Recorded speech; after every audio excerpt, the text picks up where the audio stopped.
அருமை பெரியவர்களே, அன்பு தாய்மார்களே, இறைச்சியோடு இங்கு கூடியிருக்கின்ற இளைய சமுதாயமே, உங்கள் அனைவருக்கும் முதற்கண் எனது வணக்கத்தை இந்த நேரத்தில் தெரிவித்துக் கொள்கிறேன். தேர்தல் ஏப்ரல் 18ஆம் தேதி நடக்கின்ற தேர்தல் தமிழ்நாட்டு மக்களாகிய நீங்கள் இந்தியாவின் தலையிடத்தையும் தமிழ்நாட்டின் தலையிடத்தையும் மாற்றியமைக்கப் போகின்ற வாய்ப்பை தருகின்ற தேர்தல். இந்த தேர்தலில் தேசிய கட்சிகள் எந்த ஒரு கட்சிக்கும், அது பாரதிய ஜனதா கட்சிக்கு மீண்டும் ஆட்சிக்கு போகின்ற வாய்ப்பை இந்திய மக்கள் தரமாட்டார்கள் என்பது உங்களுக்கு தெரியும். காங்கிரஸ் கட்சிக்கும் அறுதி பெரும்பான்மை கிடைக்கப் போவதில்லை என்பதும் உங்களுக்கு நன்றாக தெரியும். அதனால்தான் சொல்கின்றேன், தமிழ்நாட்டைச் சேர்ந்த மக்களாகிய நீங்கள் தான் இந்தியாவின் அடுத்த பிரதமரை தேர்ந்தெடுக்கின்ற வாய்ப்பை தரப்போகிறீர்கள்.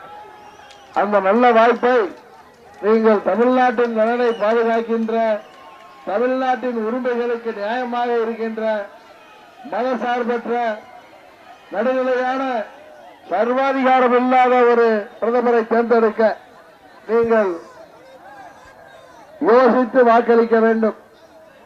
நீங்கள் தமிழ்நாட்டு மக்களாகிய நீங்கள் தான் இந்தியாவின் பிரதமரை தேர்ந்தெடுக்கப் போகிறீர்கள் என்பதை மறந்து விடாதீர்கள்.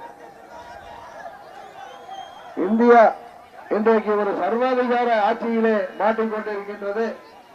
இங்கே நாம் என்ன சாப்பிட வேண்டும், என்ன நிறத்திலே உடை உடைக்க வேண்டும் என்றெல்லாம் நம்மிடம் அவர்கள் டெல்லியிலிருந்து ஆணையிடுகின்ற அளவிற்கு மாறிக்கொண்டிருக்கின்றது. ஒரு மினி எமர்ஜென்சி என்பார்களே, அது இன்றைக்கு உருவாகி இருக்கின்றது.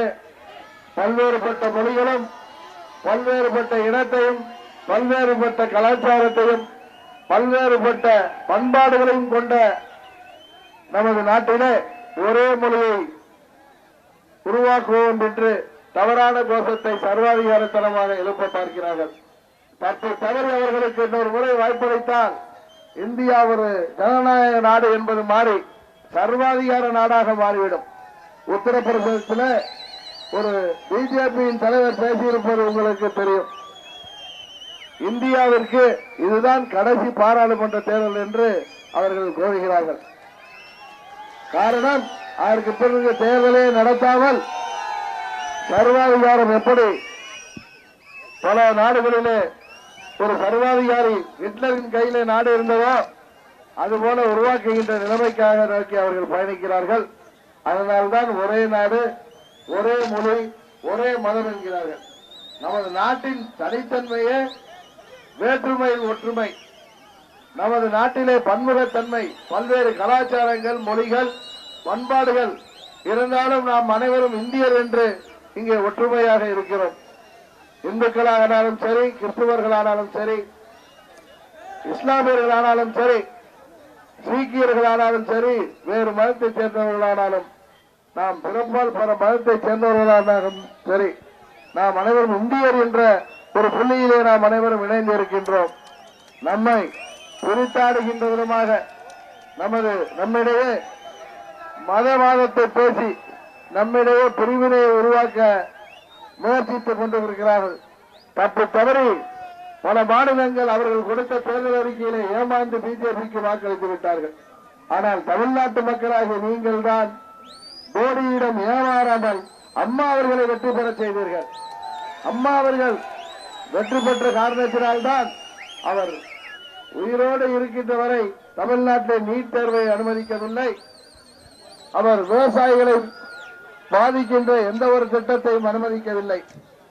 உதய் மின் திட்டத்தை அம்மா அவர்கள் அனுமதிக்கவில்லை. தமிழகத்தின் உரிமைகளுக்காக அம்மா அவர்கள் கடைசி நிமிடம் வரை போராடினார். அம்மா அவர்கள் தம்பி முடியல, அங்கெல்லாம் பார்க்கணும்ல, கொஞ்சம் இறங்கி அப்புறம் வைக்கலாம். நீங்கள் விரும்புகின்ற ஆட்சியை கொண்டு வருவதற்கு இன்றைக்கு பாரதிய ஜனதா கூட்டணியில் இருக்கின்ற தமிழ்நாட்டை வஞ்சிக்கின்ற அதிமுகவை இந்த தேர்தலோடு ஓரம் கட்டுவதற்கு மோடியிடம் மண்டியிட்டவர்களை, மோடியை தாடி என்று சொல்பவர்களை நீங்கள் இந்த தேர்தலோடு ஒதுக்கிவிட வேண்டும். நாமெல்லாம் அம்மாவின் உண்மையான பிள்ளைகள், அம்மாவின் தொண்டர்கள். இன்றைக்கு அம்மா மக்கள் முன்னேற்ற கழகத்தை இயக்கிக் கொண்டிருக்கின்றோம். அதுபோல காங்கிரஸ் கட்சியும் திமுகவும் நம்மை ஏமாற்ற பார்க்கிறார்கள். கம்யூனிஸ்ட் வேட்பாளரை இங்கே நிறுத்தி இருக்கிறார்களே, கம்யூனிஸ்டுகளை பார்த்து கேட்கிறேன், நீங்கள் தமிழ்நாட்டிலே கூட்டணி, கேரளாவிலே நீங்களும் காங்கிரஸ் ராகுல் காந்தியை எதிர்த்து வேட்பாளர் போடுவீர்கள். இங்கே உங்கள் கூட்டணியின் தலைவர் அண்ணன் ஸ்டாலின் ராகுல் காந்தி பிரதமர் என்கிறார். ஆனால் கேரளாவிலே பினராயி விஜயன் முதலமைச்சர் ராகுல் காந்தியை ஜெயிக்க விட மாட்டோம் என்கிறார். இது என்ன கூட்டணி? இது யாரை ஏமாற்றுவதற்காக நீங்கள் தேர்தலில் இருக்கிறீர்கள்? இங்கே கம்யூனிஸ்ட் கட்சியிலே போட்டியிடுகின்ற வேட்பாளரால் பெரியார் அணையின் பிரச்சனையை தீர்க்க முடியுமா? அவர் கம்யூனிஸ்ட் கேரளாவிலே பேசி தீர்க்க முடியுமா? முடியாது. காங்கிரசும் பிஜேபியும் கர்நாடகாவை பொறுத்தவரை கூட்டணியில் இருக்கிறார்கள். அதுவும் நமது காவிரி பிரச்சனை என்றால் காங்கிரசுக்கு மறைமுகமாக பிஜேபி ஆதரவு அளிக்கிறது. காங்கிரஸ் அமைச்சர் அங்கே மேகதாதுவிலே அணை கட்ட பிஜேபி அவர்களுக்கு ஆதரவு அளிக்கிறது. இதனால்தான் சொல்கிறேன், அம்மா அவர்கள் அதனால்தான் தேசிய கட்சிகளுடன் கூட்டணி வேண்டாம் என்று தனித்து நின்றார்கள். தமிழ்நாட்டு மக்களாகிய நீங்களும் மோடியின் பிரச்சாரத்திலே ஏமாறாமல் அம்மாவை வெற்றி பெற செய்வீர்கள். அதனால்தான் தமிழ்நாட்டு மக்கள் மீது கோபமான மோடி தமிழ்நாட்டை புறக்கணித்தார். இங்கே புயல் அடித்தாலும் வெள்ளம் வந்தாலும் வறட்சி வந்தாலும் தமிழ்நாட்டை புறக்கணித்தார். 13 பேர் அங்கே தூத்துக்குடியிலே சுடப்பட்ட போது கூட வரவில்லை. ஆனால் இப்பொழுது தேர்தல் வந்துவிட்டது என்று தமிழ்நாட்டு மக்களை ஏமாறு என்று 10 நாட்களுக்குள் 5 முறை வந்துவிட்டு சென்று விட்டார். இவர்களுக்கு தக்க பாடம் புகட்டுங்கள். அதுபோல காங்கிரஸ் கட்சிக்காரர்கள் இங்கே ஓட்டு கேட்க வந்தால் கேட்க வேண்டியது, காவிரி பிரச்சனையில் உங்கள் ராகுல் காந்தி மேகதாது அணை கட்டக்கூடாது என்று அங்கே சொல்லிவிட்டு வரட்டும். அவர் அதுபோல சொல்ல மாட்டார். காரணம், இங்கே செல்வாக்கு இல்லை. காங்கிரஸ் கேரளாவிலும் கர்நாடகாவிலும் தான் அவர்களுக்கு வாய்ப்பு இருக்கிறது தவிர தமிழ்நாட்டிலே இல்லை. அவர்கள் எப்படியாவது இங்கே பாராளுமன்ற உறுப்பினர்களை பெற்று ஆட்சி அமைக்க வேண்டும் என்பதற்காகத்தான் திமுகவும் அவர்களும் கூட்டணி வைத்திருக்கிறார்கள். அது துரோக கூட்டணி, இது சந்தர்ப்பவாத கூட்டணி. அவர்களை புறந்தள்ளிவிட்டு அம்மாவின் வழியிலே தமிழ்நாட்டு மக்களின் உரிமைக்காக போராடுகின்ற, தமிழ்நாட்டு நலனுக்காக யாரிடம் நாங்கள் மண்டியிடாத இயக்கமாக போராடி கொண்டிருக்கின்றோம்.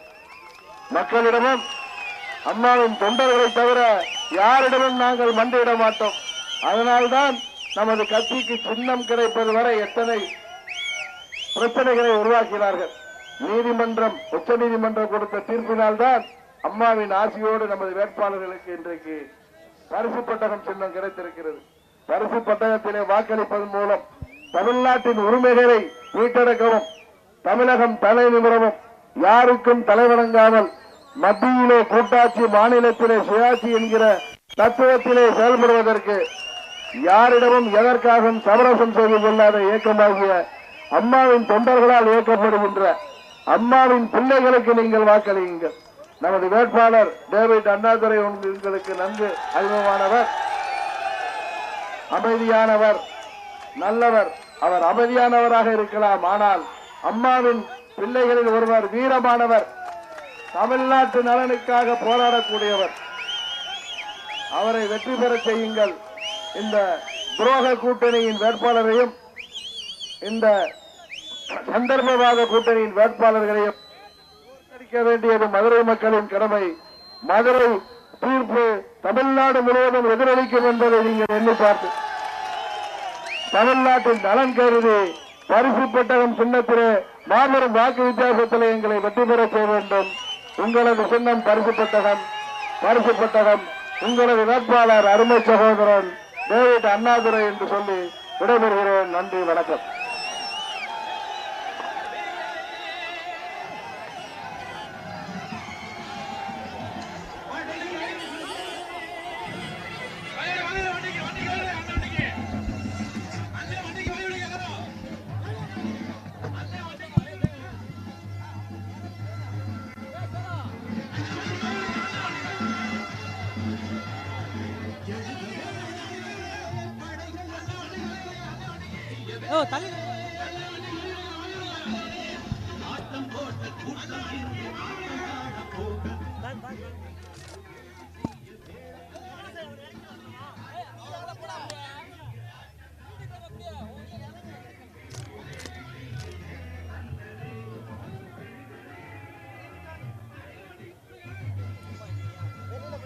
சைடில் போய்க்கிங்க தொங்கிக்கங்க.